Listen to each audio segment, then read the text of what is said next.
Nah, tadi udah lihat unboxingnya ya. Terima kasih banyak nih kepada Gudang Benang Hits yang udah support dengan mengirimkan benang-benang bambunya ini. Seperti yang sudah saya bilang, kalau mau cari benang bambu harus ke Gudang Benang Hits. Nah, teman-teman nanti langsung cek aja ke linknya ya. Oke, jadi di video ini saya mau membahas sebuah topik nih yang itu saya udah lama banget nih belum pernah bahas, yaitu 3 keunikan benang hand dyed. Nah, seperti apa videonya? Tonton terus sampai akhir ya. Nah, yang pertama adalah setiap celupan benang hand dyed itu pasti akan berbeda nih teman-teman per batch-nya.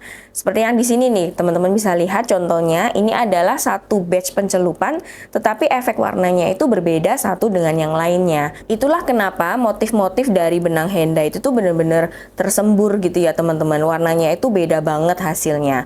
Dan kalau misalnya teman-teman membutuhkan warna benangnya itu sama persis, itu tidak akan bisa nih teman-teman. Karena setiap teknik hand dyed itu dilakukan dengan cara manual, yaitu dengan cara menggunakan tangan ya, tidak bisa menggunakan mesin. Ini yang membuat benang hand dyed itu sangat artistik nih teman-teman, karena satu benang itu pasti akan berbeda dengan benang lainnya, walaupun ini dicelup di dalam batch yang sama. Jadi bayangin aja nih, misal kita membuat sebuah tas menggunakan benang hand dyed, itu pasti hasilnya akan berbeda satu dengan yang lainnya, dan setiap produk itu jadi punya keunikan masing-masing nih teman-teman. Nah, yang kedua nih, yang serunya lagi, benang hand dyed itu bisa dilakukan di berbagai jenis benang nih teman-teman.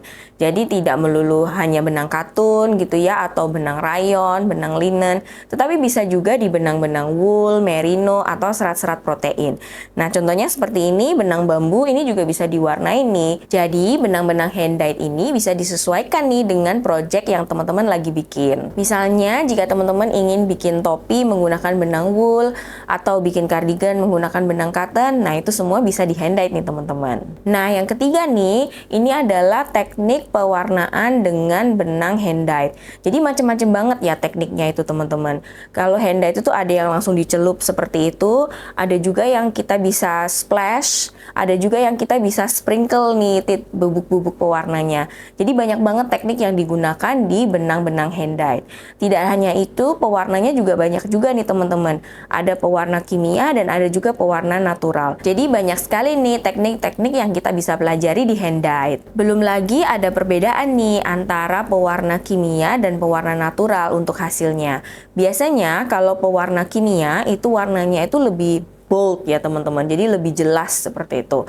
Sedangkan kalau pewarna natural itu warnanya biasanya lebih kalem atau lebih tone down. Nah, teknik-teknik yang kita gunakan itu juga mempengaruhi hasilnya nih teman-teman. Kalau misalnya kita mencelup semua benangnya ya, itu pasti hasilnya akan solid seperti itu. Kemudian kalau misalnya kita main splash atau menciprat-ciprat, itu hasilnya juga akan tidak terarah ya teman-teman, jadi memang semacam abstrak gitu warnanya. Nah, itu juga sama dengan kalau kita menggunakan teknik sprinkle, itu akan menghasilkan bubuk-bubuk titik-titik ya di benang-benangnya, dan itu juga menambah keunikan dari benang hand dyed. Nah, itu tadi 3 keunikan dari benang hand dyed nih teman-teman. Jadi dari ketiganya nih kita bisa mengambil kesimpulan kalau membuat benang hand dyed itu cukup kompleks ya teman-teman.